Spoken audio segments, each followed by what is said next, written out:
Саламатсыңарбы балдар. Силер менен кайрадан көрүшүп жатканыма абдан кубанычтамын. Андай эмесе информатика сабагыбызды бири-бирибизге жакшы маанай тартуудан баштайлы. Силерге берилген маалыматтар кызыктуу жана жеткиликтүү болоруна ишенемин. Өткөн сабакта балдар биз камтылган шарттуу амалдар жана циклдер жөнүндө сөз кылганбыз. Келгиле, кайталап коелу. Кайталоо конструкциясын камтыган алгоритм кандай аталат? Тамгалардан сөз куралы. Берилген тамгалар. Эми балдар текшерели. Кайталоонун конструкциясын камтыган алгоритм бул циклдик деп аталат. Баарыңар жообун туура таптыңар деп ишенемин. Эми циклдын тулкусу канча жолу аткарылат? Ойлонуп көргүлө. Ага да убакыт берейин. Эми текшерели. Туура жооп 3. Баарыңар ушундай жооп бердиңер деген ишенем. Кийинки суроо. Нускамалар аткарылгандан кийин S эмнеге барабар болот?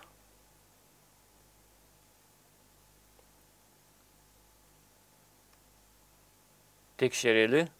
Туура жооп 20. Төртүнчү суроо. Нускаманы аткарууга аракет кылганда эмне болот? Жооптун 4 вариантынын бирин тандагыла. Т өзгөрмөсүндө бош жыйынды пайда болот. Ката жөнүндө билдирүү кайтарылат. Т өзгөрмөсүнө 4 деген маани берилет. Т өзгөрмөсүнө 2 деген маани берилет. Эми туура жообун карайлы. Биринчи жооп туура. Кийинки суроо. Питон циклдарын алардын типтерине карата дал келтиргиле.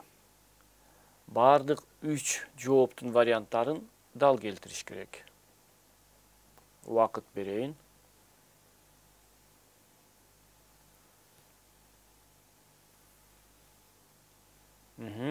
Туура жообун эми көрөлү. Мына, баарыңар ушундай жооп берди деп ишенемин.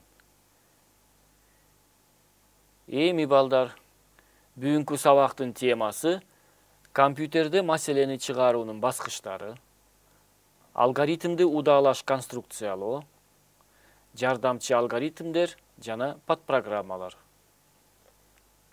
Теманы дептерге жазып алгыла.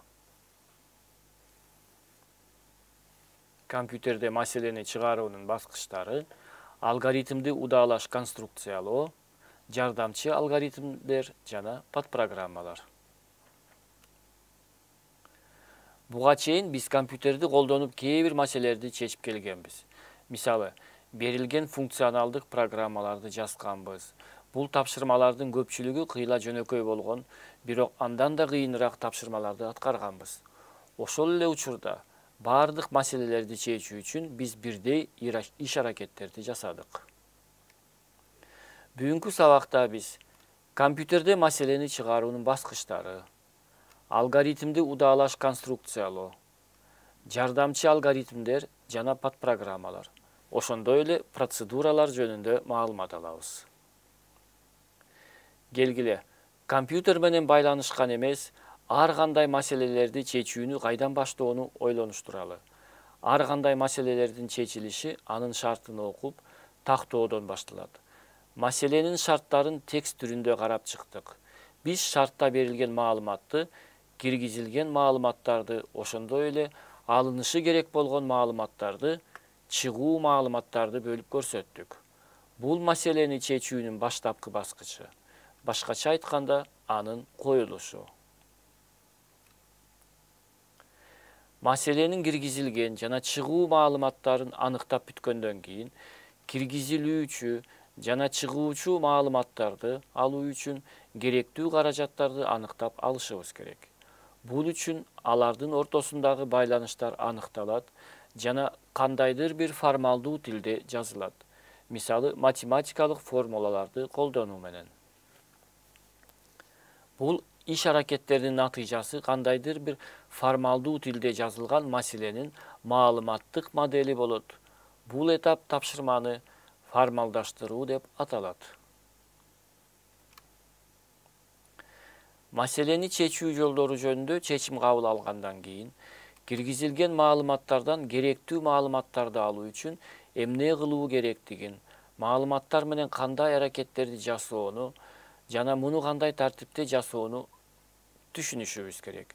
Башкача айтканда, биз маселени чечүү алгоритмин түзүп, аны бизге белгилүү болгон жолдордун бири менен сүрөттөйбүз. Мисалы, блок схеманы колдонуу же текст түрүндө. Эң негизгиси программа кандай иш аракеттерди жасашы керектигин ачык айкын түшүндүрүп берүү керек. Бул кадам алгоритмди түзүү деп аталат. Андан кийин түзүлгөн алгоритмди программалоо тили же башка шаймандар аркылуу жазышыбыз керек. Жана алар маселени чечүү үчүн компьютер программасын алышы керек. Бул этаптын жөнөкөй аталышы бар. Бул программалоо. Компьютердик программаны алганда, биз анын адатта туура иштегенин текшерип турдук. Алгач программаны иштеткенге аракет кылдык. Андан кийин кирүү маалыматтардын бир нече ар кандай варианттарын орноттук. Алар үчүн чыгуу маалыматтар мурунтан эле белгилүү болгон жана аларды программа кайтып бергендерине дал келип жаткандыгын текшердик. Эгер маалыматтар дал келсе, программа туура иштеп жатат жана маселе чечилди. Эгер алар дал келбесе, кандайдыр бир баскычта ката кетирилген. Бул процесс программаны тестирлөө деп аталат.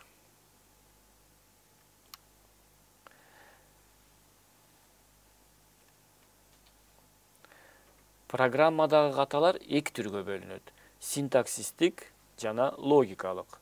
Синтаксистик каталар программаны белгилүү бир программалоо тилинде жазуу менен байланыштуу жана эреже катары иштеп чыгуу чөйрөсү аркылуу аныкталып оңдолот.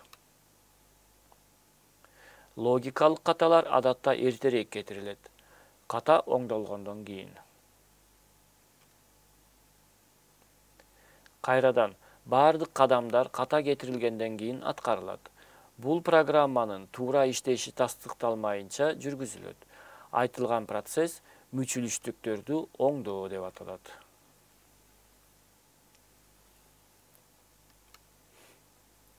Ошентип, биз маселени компьютердин жардамы менен чечүүнүн 5 этабын аныктадык. Маселени коюу, маселени формалдаштыруу, алгоритмди түзүү, программалоо жана тестирлөө жана мүчүлүштүктөрдү оңдоо. Маселелерди чечүүдөн мурун биз ушул этаптардын бардыгын аткардык. Бирок убакытты үнөмдөө үчүн көбүнчө маселени формалдаштыруу жана алгоритм түзүү этаптарын бириктирдик. Мисалы, бизде формалдуу маалымат моделин сүрөттөп берген маселе бар дейли. Бирок маселени чечүүнүн алгоритмин таба албай атабыз. Анткени ал өтө чоң жана татаал болууда. Бул маселени жеңилдетүү үчүн алгоритмди ырааттуу иштеп чыгуу принцибин колдонсо болот. Бул принцип жогору жактан ылдый жака иштеп чыгуу же кошумча деталдаштыруу ыкмасы деп аталат. Бул маселени бир нече жөнөкөй чакан маселелерге бөлүүдөн турат. Алардын ар бири дагы кошумча маселелерге бөлүнүшү мүмкүн. Ар бир жеке маселени кантип чечүү керектиги айкын болгонго чейин ушул процесс аткарылат. Көрдүңүздөрбү? Маселенин экинчи бөлүгүн дагы эки бөлүккө бөлүп койдук.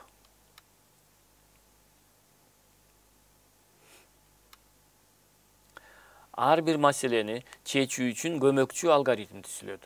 Бардык кичи маселелерди чечүү үчүн көмөкчү алгоритмдерди түзгөндөн кийин аларды жөн гана бириктиришибиз керек. Ошентип, Biz баштапкы маселени чечүү алгоритмин алабыз. Экранды карап сүрөткө тартып алгыла мүмкүнчүлүгүңөр болсо. Маселени карайлы. 2, 10 сан A жана B сандарынын эң кичинекей жалпы көбөйткүчүн эсептеген программа жазалы. Эң кичине жалпы бөлүнүүчү 2G берилген 2 же бир нече натуралдык сандарынын ар бирине бөлүнүүчү эң кичине сан. Математика курсунан баарыбыз экранда чагылдырылган формуланын негизги мазмунун билебиз. Ошентип, баштапкы маселени 3 чакан маселелерге бөлсөк болот. Киргизилген сандардын көбөйтүүсүн эсептеп чыгуу, алардын эң чоң жалпы бөлгүчүн эсептөө жана сандардын көбөйтүндүсүн алардын эң чоң жалпы бөлгүчүнө бөлүү. Биринчи жана үчүнчү маселенин бөлүктөрүнүн чечилиши айдан ачык. Маселе. Өркүндөтүлгөн Эвклидтин алгоритмин карайлы. Эң чоң сан анын калдыгы менен бөлүндү болгондон кийин эң кичине санга сандардын бири нөлгө барабар болгонго чейин алмаштырылат. Андан кийин нөлгө барабар эмес номер бул 2G-нын баштапкы сандары. Маселени чечүү үчүн программа жазып баштайлы. Алгач A жана B сандарынын эң кичинекей жалпы көбөйткүчүн эсептеген программа экени жөнүндө билдирүүнү көрсөтүү үчүн print операторун колдонобуз. Төмөнкү print операторун колдонуп, кийинки сапка өтпөстөн эйди киргизүү жөнүндө сунушту басып чыгарабыз. Андан кийин Аны да окууга көрсөтмө жазабыз. A жана B бүтүн сандар болгондуктан аларды окуганда алардын маанилерин int бүтүн түрүнө которобуз. Эми акыркы эки нускаманы көчүрүп алып, B маанисин окуу үчүн өзгөртөлү. Андан кийин P өзгөрмөсүндөгү A жана B көбөйтүмдөрүн эсептейбиз. Ошентип биринчи чакан маселе чечилет. Андан кийин A жана B'дин эң чоң жалпы бөлүнүүчүн эсептейбиз. Ал үчүн A нөлгө барабар эмес, жана B нөлгө барабар эмес болгонго чейин кайталана турган while циклын жазабыз. Циклдын тулкусунда сандардын кайсынысы чоң экендигин аныктоочу бутак камтылат. Анын шарты мындай: A B'ден чоң. Эгерде бул шарт аткарылса, анда циклдын ушул баскычындагы A саны эң чоң болот жана Эвклидтин алгоритмине ылайык Аны B'ге бөлүүнүн калдыгы менен алмаштырабыз. Эгерде тармактануу шарты аткарылбаса, анда циклдын ушул этабындагы эң чоң сан B болот. Ал эми аны B бөлүктүү Ага бөлүүнүн калдыгы менен алмаштырабыз. A же B сандарынын бири 0 болгондо цикл аягына чыгат жана биз A жана B учурдагы маанилеринин суммасы катары not өзгөрмөсүндөгү баштапкы сандардын эң чоң жалпы бөлүгүчүн эсептейбиз. Ошентип биз маселени экинчи бөлүгүндө чечип алдык. Эми киргизилген сандардын эң кичинекей жалпы көбөйткүчүн эсептөө үчүн P өзгөрмөсүн not маанисине бөлүп, nok коебуз. Эң кичинекей жалпы көбөйткүч бүтүн болгондуктан, бул үчүн бүтүн бөлүү операциясын колдонобуз. Ошентип маселенин үчүнчү бөлүгүн чечип алдык. Print операторун колдонуп, A жана B сандарынын эң чоң жалпы көбөйткүчү nok маанисине барабар экендигин түшүндүрүүчү билдирүүнү көрсөтөбүз. Эми жазылган программаны сактап, мына балдар экранда көрүп атасыңар, текшердик. Программаны иштетип, 2 жана 3 сандарын коюп, чындыгында 2ге жана 3кө 2ге тең калдыксыз бөлүнө турган эң кичинекей сан 6 деп чыкты. Программаны кайра иштетип, 6 жана 8 сандарын коебуз. Койгондон кийин эң кичинекей сан калдыксыз 6 да 8 да бөлүнө турган бул 24. Программа туура иштеп жатат. Маселе чечилди. Программаны көчүрүп алгыла, ушуга убакыт берейин. Анан балдар сөзсүз видео сабакты кайрадан экрандан көчүрүп алып, интернеттен көчүрүп алып, көрүшүңөрдү сунуштайм.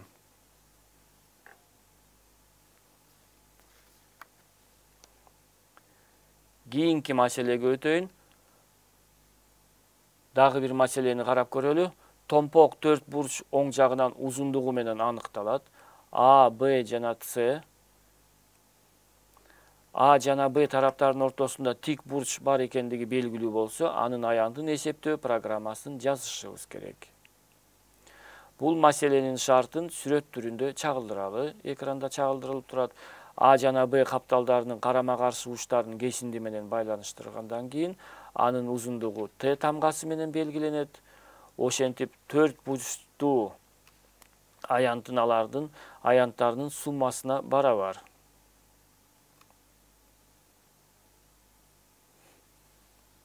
Төрт бурчтуу тиешелүүлүгүнө жараша А, Б, Т жана С, Д, Т 2-3 бурчтукка бөлүп алдык. Көрдүңүздөрбү экранда 4 бурчтуктун аянты алардын аянттарынын суммасына барабар.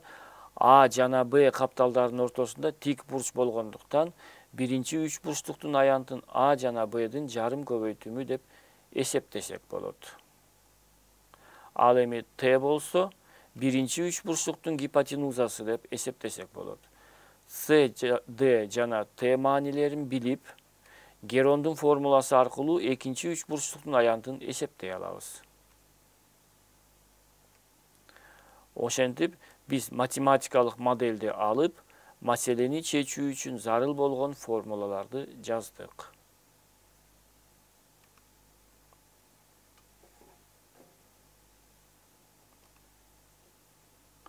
Ошондой эле биз маселени бир нече кошумча маселелерге бөлөбүз.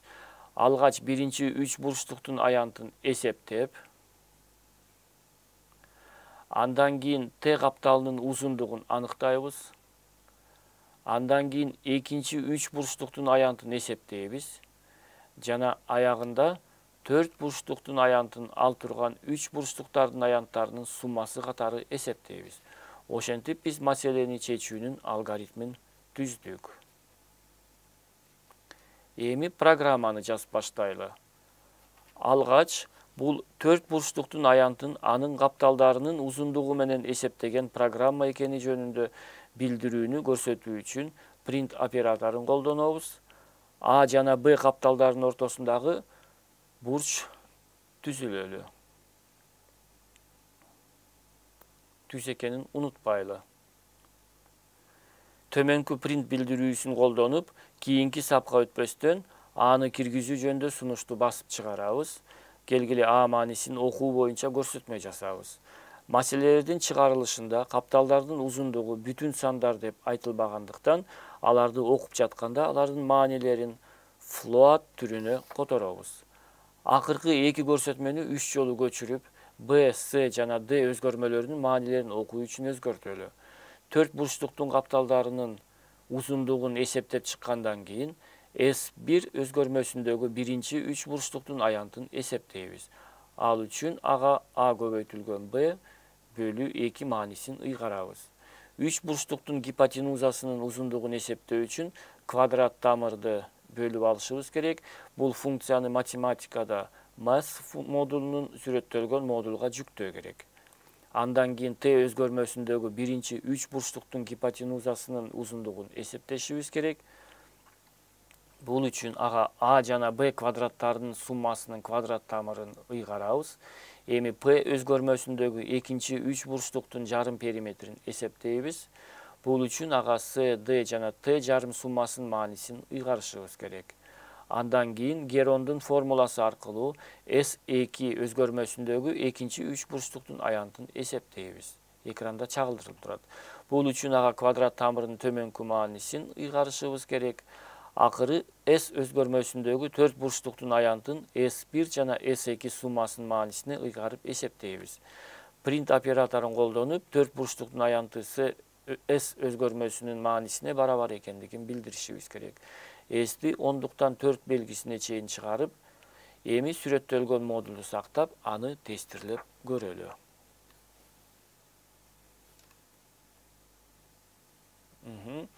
Эми программаны көчүрүп алгыла, убакыт берейин. Анан программаны тестирлейбиз.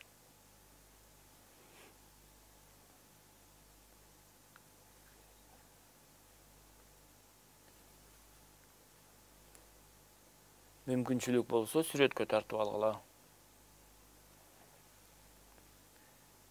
Эми балдар программаны тестирлейли. Биринчиден 4 бурчтук катары анын капталы 5ке барабар квадрат орнотолу, анын аянты 25ке барабар.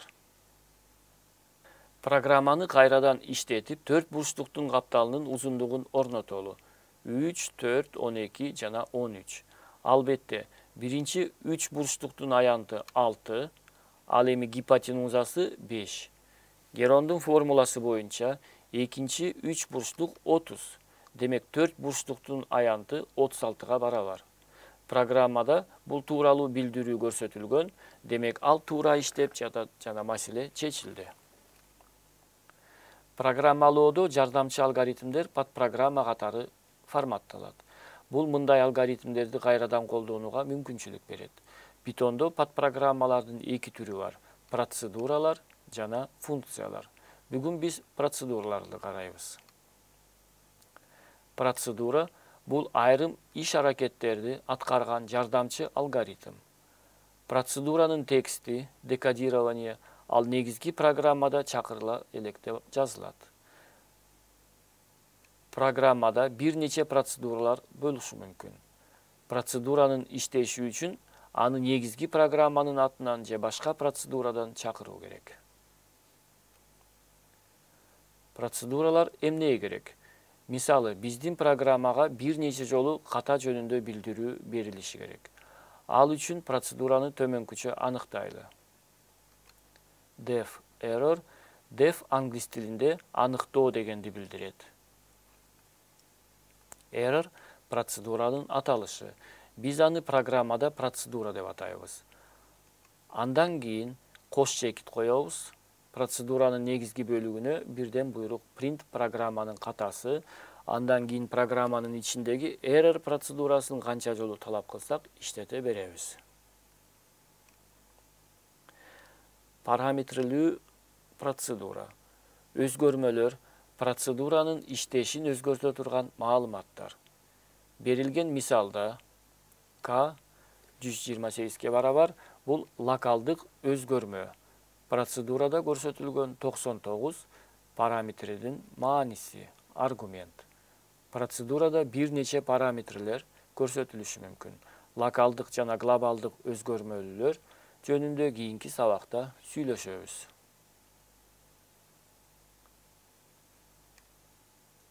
Эми дагы бир жолу кайталайлы, компьютердин жардамы менен ар кандай маселелерди чечүү 5 этаптан турат.